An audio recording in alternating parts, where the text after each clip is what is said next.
So I was walking today, and I looked down and saw the most wonderful, amazing, spectacular piece of sand. It was among many other fairly similar pieces of sand, but this piece especially caught my eye. It just had a certain roundness to it. Not a perfect roundness, but a special roundness.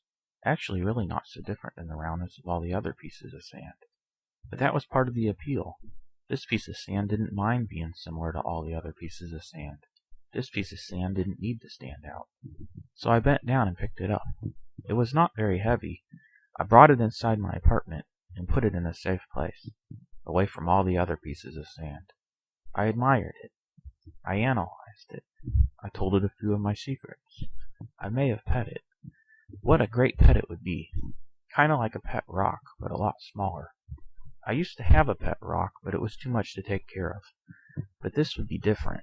I would name it Sandy, and we would have picnics on the beach, and when I told an inappropriate joke it wouldn't be offended like that grumpy rock who was always in such a sour mood.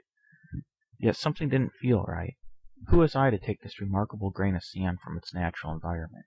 You can't just take a piece of sand like that. There is something morally wrong about it. I mean, sure, it might seem to be harmless if only one person takes one piece of sand, but what if everybody took one piece of sand? So I brought it back outside to release it back into the wild, where the wind could take it wherever it pleases, or some lucky shoe somewhere could step on it. I placed it exactly where I had found it. I didn't want to part with it, but I knew it was the right thing to do. I wanted to say a few goodbyes, but I was at a loss for words, as was it. So I turned away and tried to put it all behind me.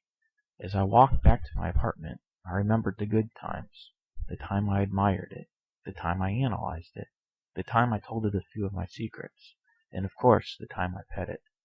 Although the place in my apartment where I had put it felt so empty now, I felt that it was in a better place. We had so much fun together, but all good things must eventually come to an end.